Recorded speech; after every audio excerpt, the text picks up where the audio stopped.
tonight are in Nehemiah 6, and we're changing stuff up here a little bit on Wednesday nights. We are going to first see if we can have the miracle of a 30-minute Bible study, followed up by a 15-minute miracle discussion, and then another miracle time of seeking the Lord, all in an hour. And we'll see if we can do that. But remember, chapter 5 was a unique chapter because the attack was coming from the inward side. Remember, many of the tribe of Judah were not putting their shoulder to the work, but they had time and energy to figure out how to make money on all the people who were building the wall. Amazing. They didn't have a conscience to see how wrong that was. But they were giving high interest rates so they could pay their taxes and buy food for their families. And eventually they couldn't make the interest payments. And rather than the people being gracious, they said, well, we'll just have to sell you into slavery. And they were selling their kids off to slavery, even to non-Jewish people, which, again, it's astounding. Well, finally the word got to Nehemiah, and he stopped it and was angry and put an end to it. But all the outward attacks never stopped the work. But the inward attack did stop the work. And that's where we ended last week. Now, chapter 6 is a glorious chapter because it says in verse 1, it happened when Sanballat, Tobiah, Geshem the Arab, and the rest of our enemies heard that I had rebuilt the wall, that there were no breaks left in it, though at the time I had not hung the doors and the gates, that Sanballat Geshem sent to me, saying, come, let us meet together among the villages in the plain of Ono. But they thought to do me harm. So I sent messengers to them, saying, I am doing a great work, so that I cannot come down. Why should the work cease while I leave it and go down to you? And they sent to me this message 4 times. And I answered them in the same manner. So these guys, they thought the wall had been completed, even though it hadn't quite been completed. The gates had not thoroughly been hung yet. But all the wall had been built at that time, so there were no more people carrying stones and up on ladders on the top part of a wall. That had ended. And so it appeared to them, those who didn't look close enough, that it was 100% done, which in reality they were still working on the gates. But they had to come up with a new plan. I think they were a bit surprised that it happened so quick. We're going to see here in just a minute, 52 days is all that went by, and it was completed. So I think the enemy thought this is going to be a 6-month-year project, and we can sort of move at that pace in attacking them. And they did launch several attacks, but then they realized, we barely started attacking and it's over. They've already got it done. And so the only thing they could come up in a rush was, let's take Nehemiah on a retreat and kill him. And about 30 miles past Bethlehem, heading to the northwest of Jerusalem, was the area of Benjamin or Judah. And it was a town there that was sort of neutral territory in a sense. They were thinking that they could both rest and not be surrounded by their people. But the plan was to kill him. And that would be the end of the story. But he discerned that through their smiles and their niceness and them painting this picture how wonderful of a retreat center it is and how they just want to, let bygones be bygones and everybody, get along and we are the world and whatever it is, I don't know.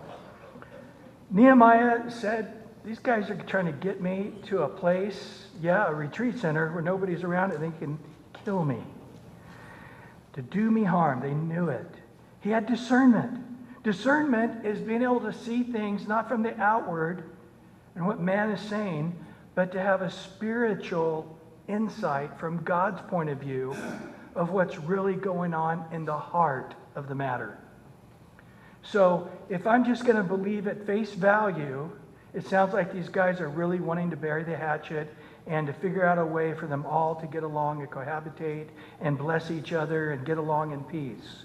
That was on the outside. But God gave him an insight, spiritual insight, that they actually, amongst all their smiles, had murder in their heart. You guys might remember that in 1 Samuel 16:7, where the Lord does not see as man sees. For man looks at the outward appearance, but the Lord looks at the heart. Perfect definition of discernment. 1 Corinthians 12:10, it tells us that one of the supernatural gifts of the Spirit that God gives is the discerning of spirits. David Guzik says this: many people confuse being discerning with just being negative or critical. But discernment is just as able to see the good where others might miss it as it is as seeing the bad where others might see good according to the outward appearance. So some people in the name of discernment are just critical, fault-finding people. And it's not discernment at all. It's just a critical spirit. But the real insight is being able to see Jesus having discernment at the heart of the woman at the well, at the rich young ruler. There's other insights where he saw that people needed a spiritual answer for where they were at that only God could give. And so I love this, where he just thinks out loud and they can hear it, where he's like, why should I leave the work to go down to the likes of you?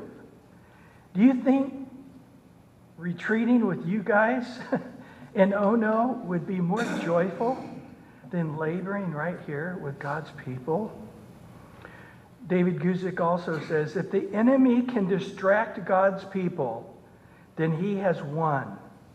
If he can start majoring on the minors or minoring on the majors, we've lost our effectiveness for the work of the Lord. You know, that's so important, because Satan so often doesn't need to come in with some evil plan. He can come up with a good plan. You know, hey, here's another orphanage to get involved in. And it's like, we already have 4 orphanages we're involved in.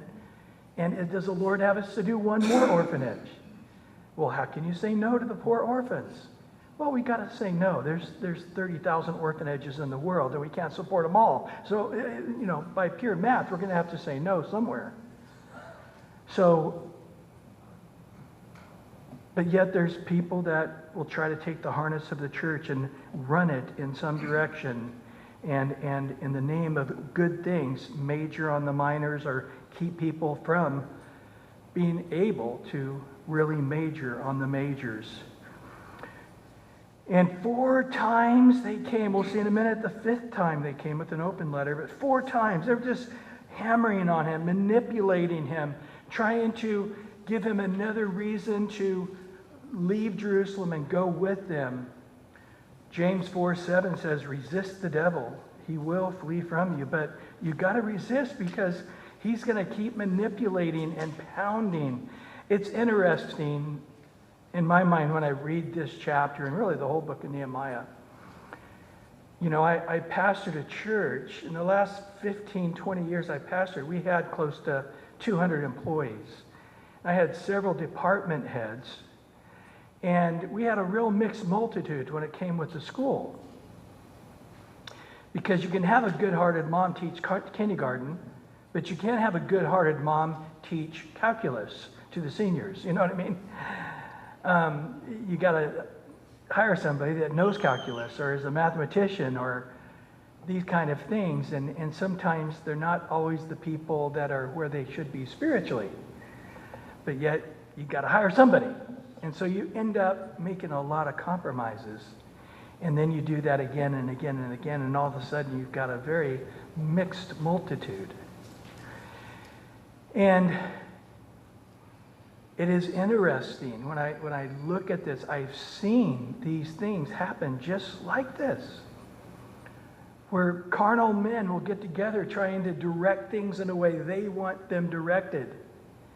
But they want to manipulate it in such a way that it's your idea. They want to manipulate things in such a way that you'll see the wisdom in what they want, their agenda.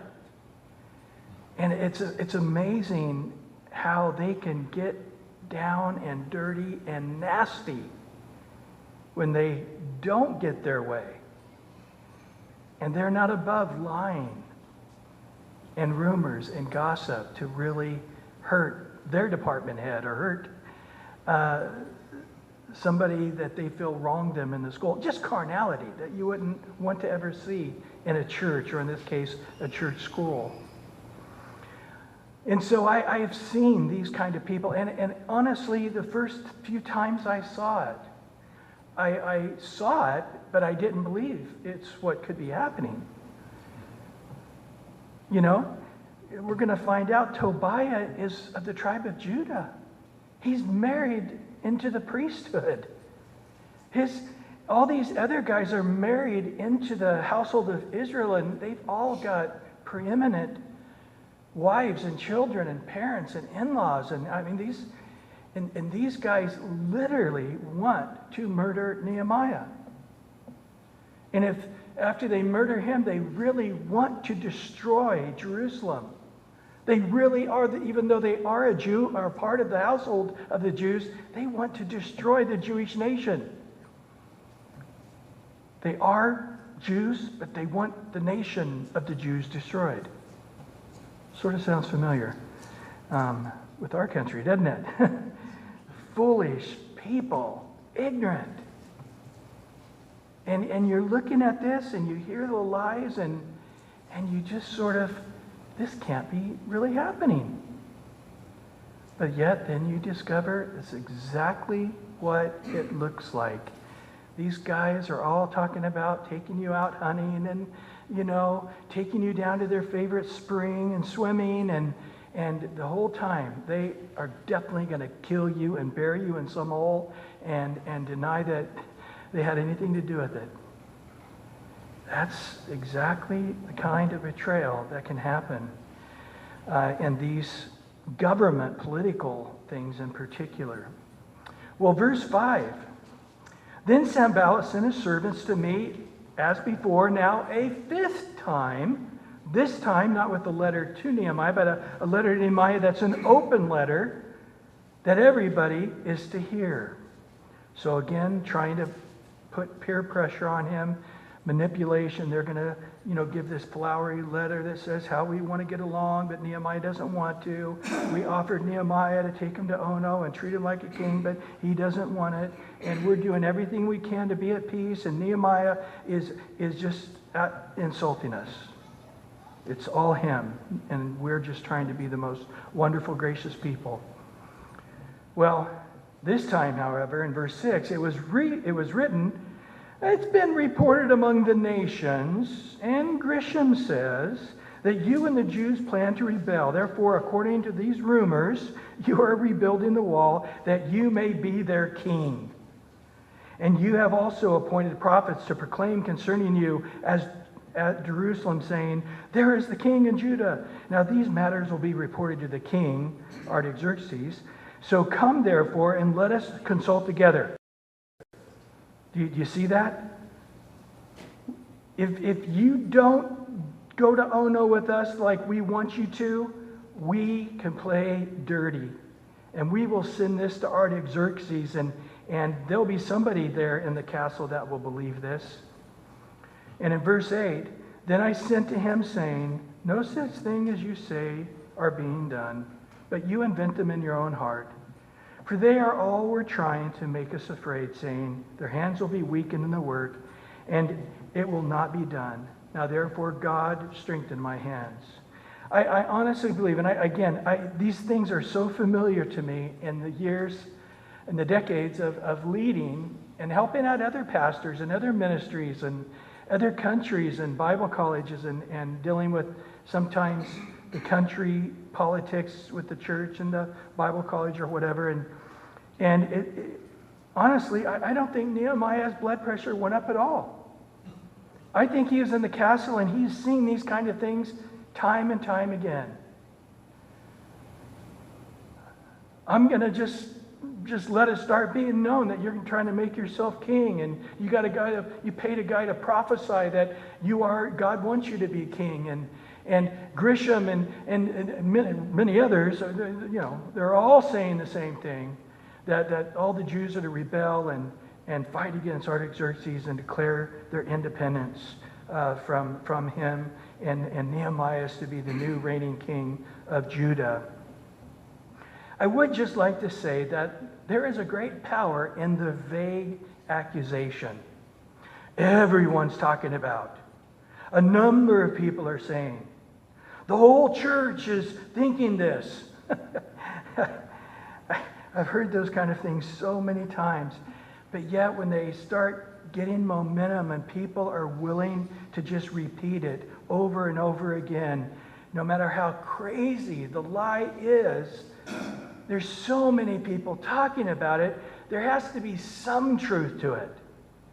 There's so much smoke, there has to be a spark and a fire somewhere.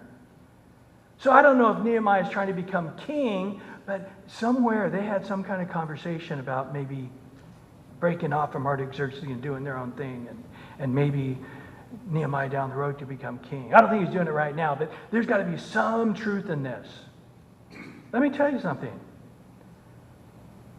Satan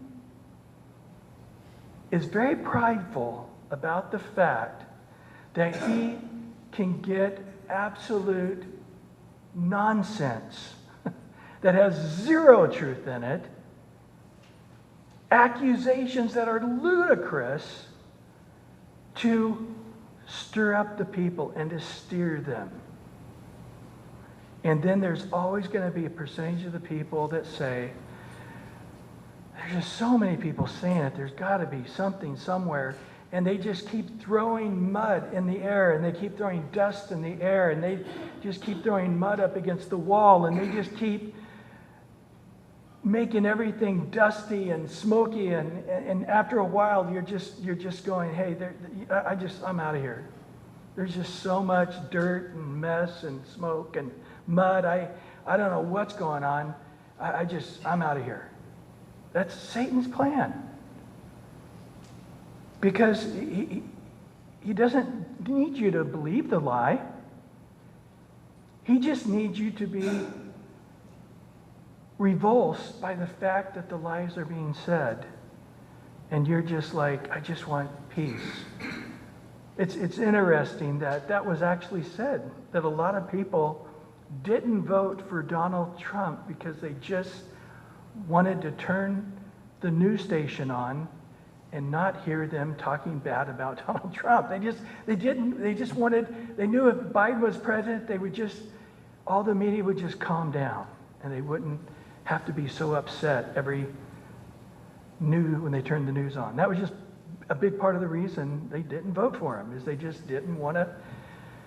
He ticks everybody off, and according to them, it's his fault that everybody's ticked off. And so if he's just gone, there'll just be peace. Even though it's not who I want to be president, I just want peace more than I want the right president. That was an interesting thing. But Satan is no dummy. He just needs stuff to be spread. Jews plan to rebel. Nehemiah said this. I think he's going to make himself king. He's going to appoint prophets, and this is what the prophets are saying. Believe me, Satan's accusations, he often does ludicrous stuff just to make you look stupid. Do you remember what he said about Jesus? He's a drunkard. He's a glutton. I've had people say, well, I think maybe Jesus was a little overweight. Maybe he did eat a little much, and maybe he did drink a little too much. And, I don't think he was a drunkard. I don't think he was a glutton, but I think there might be a little truth in that. Well, they also said that he had the king of the demons of Galilee in him, and it was through the power of that demon he did his miracle. Well, did he have a little bit of demon in him? Was there a little bit of truth in the demon story? No, Jesus never ever came close to being drunk. Jesus never once ever came close to being a glutton. Nowhere near it. and he didn't have a demon in him and do the power and say the words from the power of a demon. Satan is just ludicrous like that. We know that passage well in Revelation 12:10, where Satan is the accuser of the brethren. He stands before God day and night accusing them. David Guzik has a quote, "We may as well accept it. The devil knows our hot buttons. He knows those lies, those accusations, which will really get to you. He knows how to throw them in your face. We can't stop it, so we have to learn how to deal with it." But these guys are just trying to manipulate him, pressure him now through fear. If you don't want us to start spreading these rumors about you trying to make yourself king, you better come and meet with us. Okay, I'll come and meet with you. You checkmated me. Just just quit telling people that I want to be king. You think about it, that's the thing that Nehemiah did so much. He did so much work. He sacrificed so much financially to make it clear he wasn't lording over anybody. Even as governor, he didn't take any taxes that he could have. Out of his own pocket, he paid for all the food for about 150 people a day. When the Jews couldn't rectify those Jews that had been sold into slavery, he bought them out of slavery with his own finances and let the rich people keep their money because they didn't have enough liquid to buy the Jews, so he just paid for it himself. He did so many things to make sure no one could ever bring the accusation that he was trying to lift himself up. And that's the very thing that these guys accused him of. Just a quick note, don't try to defend yourself. It won't do any good whatsoever. I love the fact that Nehemiah did exactly what you're supposed to do. He didn't try to debate with him. There's no prophet. What's the prophet's name? Who said that I said I'm going to be king? You bring him here. Let me talk to him. Let me tell you. If you think the enemy wants to battle fact to fact with you, he does not. The more you try to defend yourself, the more he loves it. Because he's able to just keep the fire alive by you stoking the fire as he throws gasoline on it. Nehemiah simply said, not true. You invent it in your own head. It's probably because that's what's in your own heart. End of story. Don't try to waste time defending yourself. Such enemies, whether they know they're enemies or not, they don't care about the truth or facts. They simply want to worry you and preoccupy you. They also trust that if they can throw enough dirt, mud, dust in the air, things will look and feel dirty, and that's enough for them to hurt the leader. Many innocent people will believe that some things must be wrong. Something must be wrong with the leader because he has so many people against him. There must be something wrong with Nehemiah. Are all of these very wonderful, reasonable guys like Tobiah and Sanballat? Did you ever see how nice Sanballat dresses? Tobiah has such a nice haircut. And Grisham, the Arab, he heard Nehemiah. Nehemiah actually said to him, he wants to be king. Did you know Grisham said that? And he's an Arab. He's a very honest man. And if all of these guys are together in an agreement, there's something wrong with Nehemiah. There must be something wrong. You can't have this many wonderful guys all against Nehemiah and them all be completely wrong. I don't think everything is saying about Nehemiah is true, but there's got to be something there. That's all they need. That's all Satan needs. Just a faint worry, a faint guilt, a faint suspect that things might be possibly wrong. That's all he needs to cause great damage. But Nehemiah, they came back trying to put him in fear. And Nehemiah, I don't think his blood pressure went up. I don't think he was afraid whatsoever. When you fear God, you won't fear man. If you fear man, you will fear man and continue to fear man. I love this quote by Guzik. No enemy can make us afraid. All they can do is try to make us to choose fear. But it's up to you to choose it. It's amazing how many people can just be paralyzed in fear by what others are saying about them. People will repeat the lies and rumors, and there is little you can do about it. So if you're going to fear and worry about it, then you're choosing that. You don't have to choose that. And then Nehemiah just throws up a quick prayer. God, strengthen my hands. These guys are getting to me. I'm not fearing.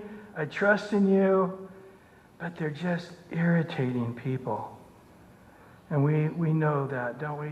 Lord, strengthen my hands. It's not by might nor by power. It's by your Spirit. Lord, give us your Spirit, strengthening us. Well, verse 10 to 14. Afterwards, I came to the house of Shemaiah, the son of Delilah, the son of Metabel, who was the secret informer. And he said, let us meet together in the house of God within the temple, and let us close the doors of the temple, for they're coming to kill you. Indeed, at night they will come and kill you. And I said, should such a man as I flee? And who is there such as I who go into the temple to save his life? I will not go in.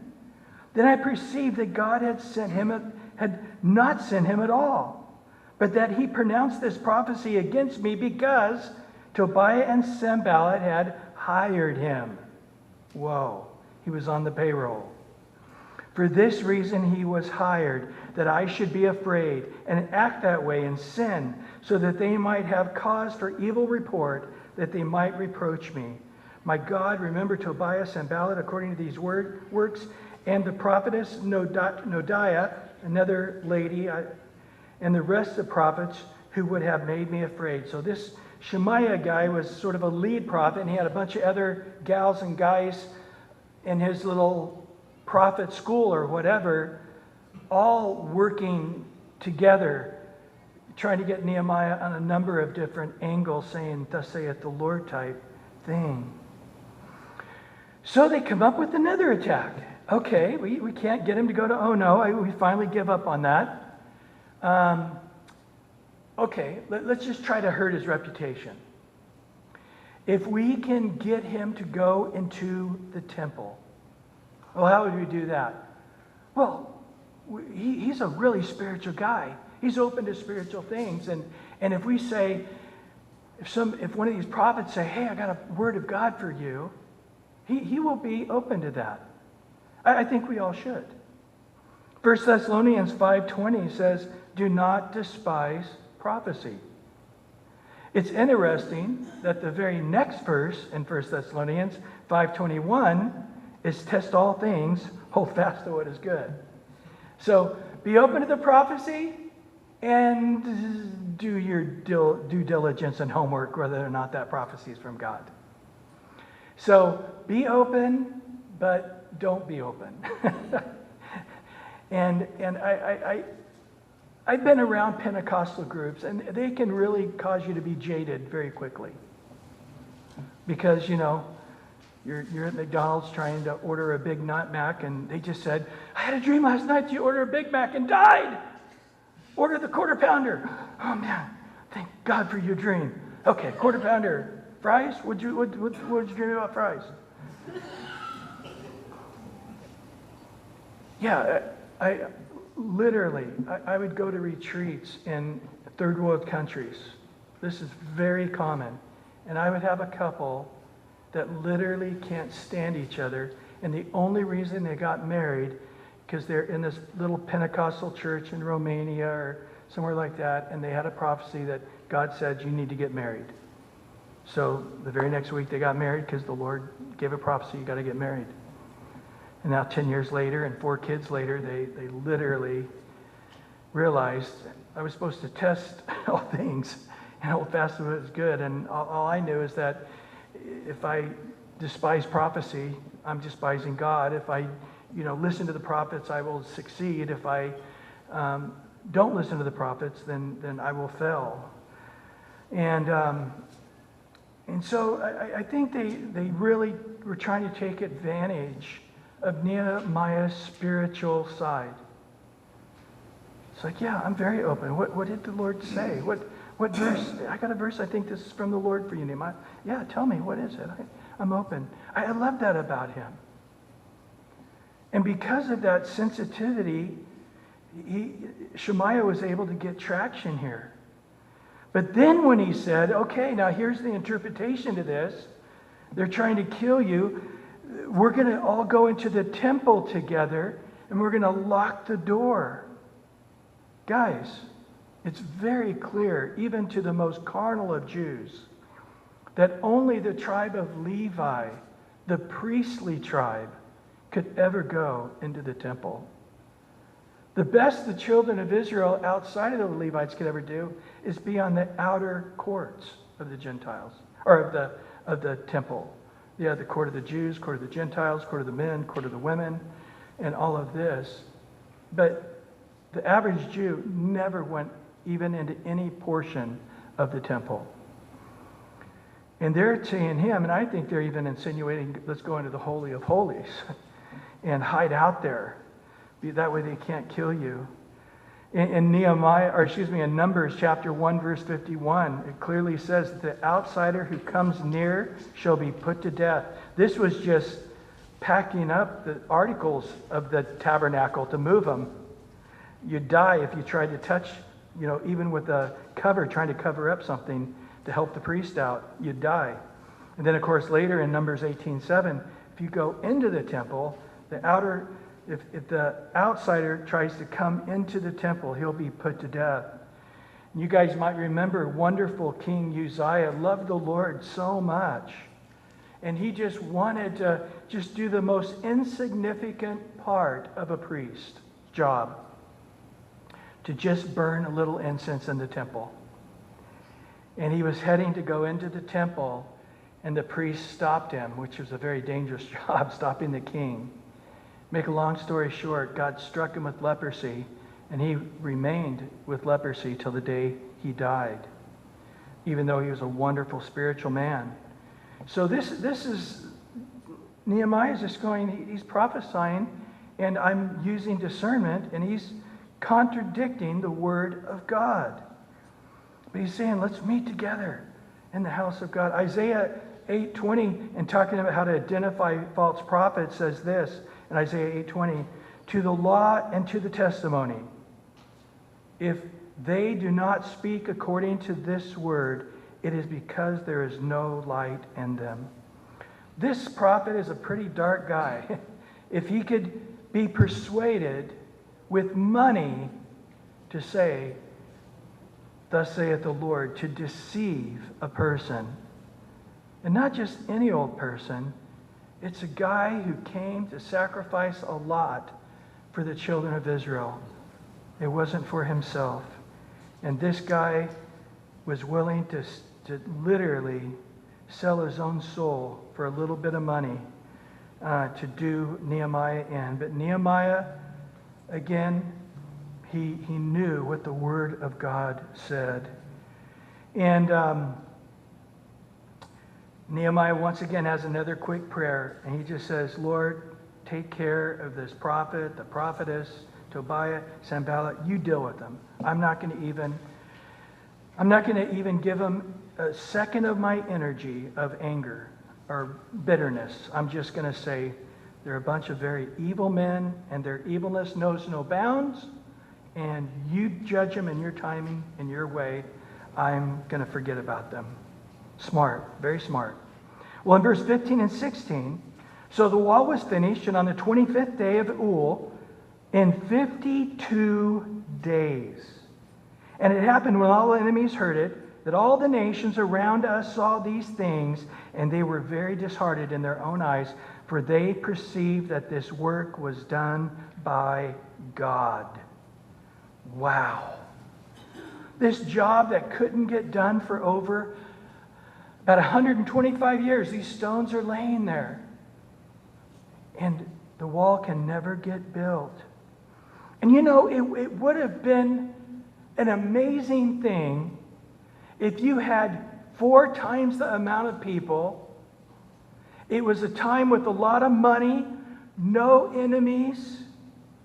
Everybody's happy and healthy, and 4 times the amount of people building in this project and taking 6 months or a year.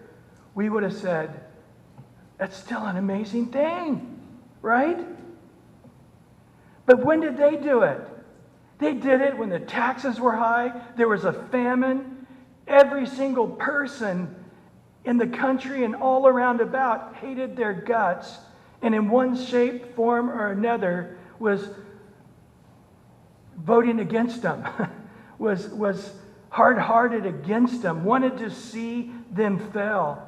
Daniel prophesied it correctly, didn't he? In Daniel 9:25, the very end, he says that the Israel or Jerusalem would be built again, and the wall and so forth, even in a troublesome time. That's the way Daniel prophetically saw the time Nehemiah would be in Jerusalem. Tobias and Ballad, all of these guys, they did it in a troublesome time with nobody cheering them on, everybody cheering their failure, their death, their destruction. And they did it in 52 days. I don't know. It's something we just sort of need to sit and meditate on. That less than 2 months, something that couldn't get figured out to be done in 125 years, was done in less than 2 months, 52 days. Why was the job not done? It wasn't that no one saw the problem. It wasn't that the walls were not wanted. It wasn't that many people saw that the broken walls and were running lives and running Jerusalem and keeping them from a place of worship and wishing that there was a wall. Why did the job get done? Finally, there was a true spiritual leader who was actually willing to lead. Understand that. Zerubbabel came, he was a leader. Ezra came, he was a leader. But Nehemiah is an example out of all the Bible. Like David is an example of the king, Nehemiah is an example of a leader. And this is leadership, the power of a godly leadership. There was someone who wanted to see the walls built because God put this burden on their heart. They grieved, they ached, they prayed, they planned, they asked boldly, they went, they fought, they encouraged, they stood strong. He saw the job through completion, through all the troublesome times. And I don't want to forget a very important note. He very quickly was surrounded by a group of people who had the same heart he had. You know, that was really the key. When he said, God's with me. God's good hand is on me. Whatever I'm touching is being blessed. And now God's putting on my heart to touch this wall, and that's what I'm going to do. And if you want God's blessing in your life, then follow me. Let's build this wall. And they just turned around and got some black ashed rock that probably half of it fell apart when they picked it up. Dirt all over it and weeds they had to pick off of it. They just started building it. They just started doing it. And through his leadership, they continued doing it together. Do you get that? In other words, Nehemiah and 10 of his best friends couldn't have done it. Nehemiah and the 400 soldiers, or however many he had with him, couldn't have done it. And Nehemiah and 1,000 people really couldn't have done it.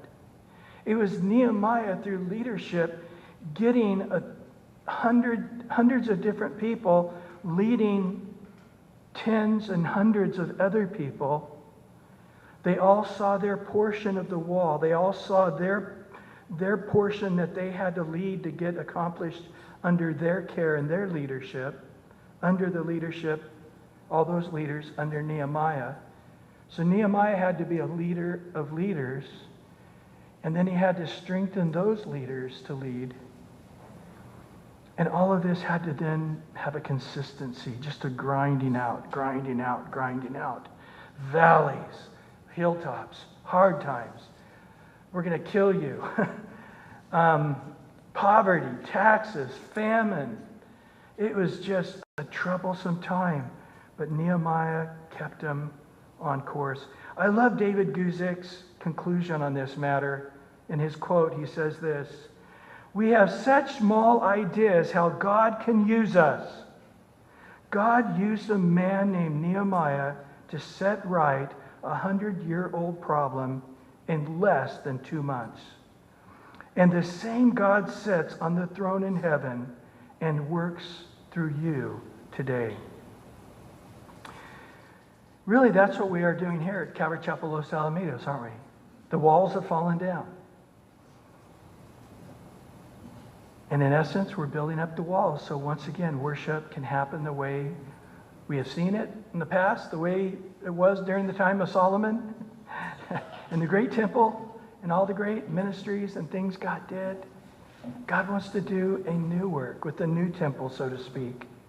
And it's going to be an exciting ride. Troublesome times, highs and lows, but I'm excited to see what God's going to do in these next few years that we're all here putting our shoulder to the work. Interesting that we know from Nehemiah chapters 1 all the way to chapter 2, verse 1, that Nehemiah prayed for 4 months. But yet it took less than 2 months to accomplish what he prayed 4 months about. Sounds about right, doesn't it? But when all the nations around them saw it, they hated it. They were disheartened about it. The work of God was displeasing to them. We should never be surprised about that, should we? But they could not deny the fact that this work had to be done by God. They couldn't deny it. It doesn't explain. Rocks being piled up by this group of people, no matter how excited they were, should not have accomplished this. I don't think there was enough rocks. Do you think God multiplied those rocks like he did loaves and fishes? I think so. I think they put some little rock in place and overnight God just grew it. Became a boulder. I mean, who knows what angels were doing all around about them. You know, some guy should have slipped and broke his neck, and the angel is holding him up, and he's too tired to even know what's going on, didn't even know he slipped. The angel just held him up, right? But they knew that God had built this wall, that it was not just a physical structure, it was a spiritual moment in time.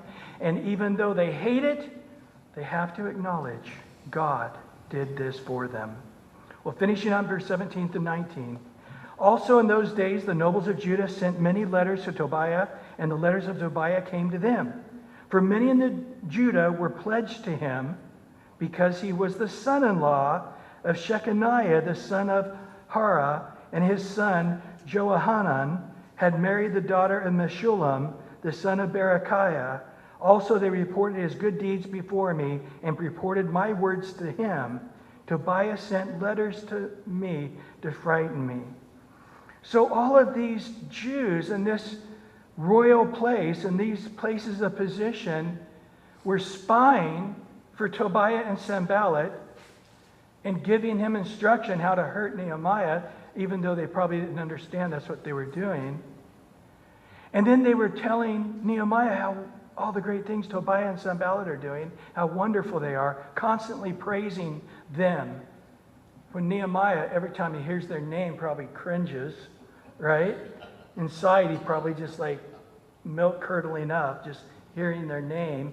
And they're telling this 20-minute story about, you know, how they, whatever, had a great basketball game at the park or whatever. I don't know. But they were completely unaware. Let's not forget, chapter 2, verse 10, they were disturbed when Nehemiah came at all to Jerusalem. Chapter 2, 19, and chapter 4, verse 5, they mocked Nehemiah's work. In chapter 4, verse 7, they were angry at the work was being done at all. Chapter 6, we saw in verse 1 that they tried to get Nehemiah to stop the work and tried to get him to go to the plain of Ono to attack him, to kill him. And now these people of Judah who are saying, hey, our loyalty is not to you, Nehemiah. Our loyalty is to them. We have business dealings with them. They're a part of our family. You know, it really dumbfounds me how these guys couldn't have seen how wicked these guys were. Tells me they might have been very clever keeping their evil works where only Nehemiah saw it. But why? One, I think perhaps they didn't see how evil these guys really were firsthand, the way Nehemiah saw it.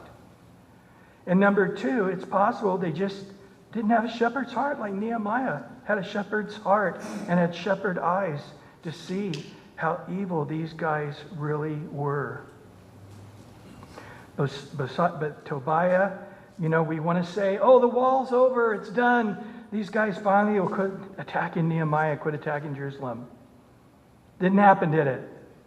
They continued on. They didn't miss a beat. The wall gets done, everybody's having a victory party, and these guys are right on plotting and planning and trying to hurt Nehemiah even after the wall is finished. Is 30 minutes up? And then some. What questions do you guys have, or what input, what thoughts that you guys have on this topic tonight? Yes? It's interesting to me how they can be doing the work of the Lord by building the wall and joining together and being part of a team and doing all of that, but yet they don't really know the Lord because they didn't have discernment that this was bad. Yes. I mean, so to me, it's really a lack of spiritual discernment, even though they're busy being little soldiers doing whatever, or following the format, or whatever it is, but they just were lacking something within themselves. Yes, very much so. And they had to have all been, I mean, I realize that Nehemiah was anointed to be a spiritual leader. He would have been able to do that. But at the same time, it's the people that didn't support him even after it was done, again, just shows it's crazy. Yeah, it doesn't seem like they were intentionally trying to side with evil men. Right. They were just like sheep being... Yeah. And so, you know, chapter 8, because in Nehemiah, that's the exciting chapter where they start reading the Bible and they realize we don't even understand the Hebrew. We've totally lost the language. We understand a few words. We understand mostly part of it. But they had never even heard that they were supposed to have the Feast of Tabernacles. And they were at the time of year when the Feast of Tabernacles was to happen. And then they start calculating it up. When did we do it last? The last time it was done in Israel is when Joshua did it. Over 500 years earlier. We've never, in simple obedience, obeyed God. I don't understand everything that you're reading, Ezra, but let's just stop and build a tabernacle. When they had that simple obedience, God's Spirit poured out on them. Simple obedience. I used to tell my kids, you know, quick and simple obedience is obedience, but slow obedience is no obedience. And I just think that simple, quick obedience is a real humble, submissive heart. Yeah. Anybody else? Right in the back there. Well, I was just curious. When he is being attacked by all of these different lines, different tactics, and if you know, you say not to waste our time against ourselves. So how is that? I thought, well, how are you going to able to justify that what they're saying is not right? Because in a court of law, or the Bible said, you know, you bring 2 or 3 people who come against you. So he had like a few that came against him. So how is it that he just saying that, okay, it's not true, you're wrong?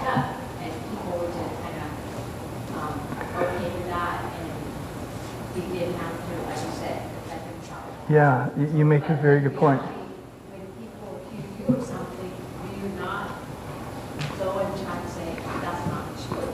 So you kind of justify.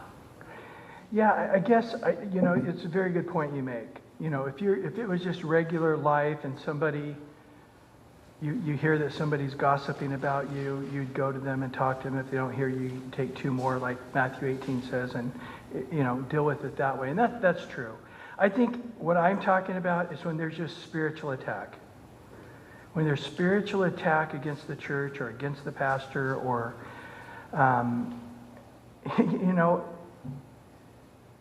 There was a guy back when Maranatha Music started, and we're in the middle of revival. I mean, God's just moving at Costa Mesa, and Calvary chapels are starting all over the nation. And there was this guy for a couple of years that went around who claimed that he knew Chuck Smith and that Chuck, he was there. He had inside knowledge of Chuck becoming a member of the Illuminati, and that the Satan Church gave Chuck $1 million to start Maranatha Music, to bring guitar and drums into Christianity, to defile Christianity and destroy Christianity. And this guy was speaking every week and all over the nation, thousands of people listening to him, just bag Chuck, And interesting enough, he was speaking in Pasadena, and Kay Smith decided to go. And he started in, and she just stood up and said, "You're a liar." And you're like, "Who are you?" "I'm Kay Smith." And you're just absolutely lying. It did end that guy. He no longer had any more speaking. She ended it. So, yeah. But I know Chuck, and I've been through spiritual attack, and I've been through it with Chuck. And Chuck would said, "Don't even try to defend yourself, Bryan. Just teach the word, move forward, and let God defend you." So that's right. He did not revile in return. Yes. So these guys, the three guys, wanted to kill Nehemiah so they could copy the story with him and so forth. It seems like when there's a lot of confusion, or if there's chaotic times or a chaotic scene or whatever, whether it be at work or the culture or even in the church, if you go back to the basic roots, the basic laws, the basic foundation, all that chaos seems to disappear, the smoke and dust clears out, and you can kind of see what's really happening. Whether it be in engineering that a building falls, oh my goodness, what happened? You realize it violated basic laws. And again, too, we're going to kill this guy. I'm thinking, the Ten Commandments, I mean, how much clearer can you get? Thou shalt not murder. This was before Jesus said, "You have hate in your heart." I mean, physically, you cannot do something like this, but yet they violate. Yeah, it's needed. Chuck used to always call it the blessed subtraction. He's just like, every once in a while, God just has to shake things up so you can see who is Peter and who is Judas, David had to see who really was for him and who was acting like they were for him, but as soon as Absalom shows up, they're gone. It's like, oh, gee, you were my best friend. I trusted you more than anybody, and you're the guy who stabbed me in the back immediately. I would not have guessed that. But yeah, those times of attack do reveal the truth about people, and we're often surprised. For sure. And yeah, it does take us back to the foundations. I mean, if you haven't been praying, you start praying a lot. If it makes you very simple, very quick, and you're right back to the foundation. Sure does. Yep. Well, good stuff, and I think we'll have time to share with one another. Come on up, Matthias, and let's sing a couple of songs, and let's pray. Let's ask the Lord to build our wall, and what is that, and that God would raise up leaders, and that He would do here what it is. I mean, we desire here that in this area that we would reach our area and beyond, whatever our Jerusalem, Judea, Samaria, uttermost parts of the world. There are people that are like us, They're sheep like us, that they won't be fed as well as they will be here. They won't be connected as well as they will here. They won't be cared for as well as they will be here. And we want to be the people of God, that God can bring those sheep and they will be well cared for. And that God would then raise up all the ways that we can minister to our people, to the kids, to the youth, in missions, to the sick, to the poor, whatever piece of the pie God has for us, that we would see the New Jerusalem and we would see the walls go up and what God's doing here in our little fellowship. And we know it's really just a portion of the wall connected to the bigger wall of the universal group of believers throughout the world. But that we would just come and say, God, here we are. Here's our little piece of the pie, and we want to be all, say all, do all that you would have for us. Lord, here we are. We just make ourselves available.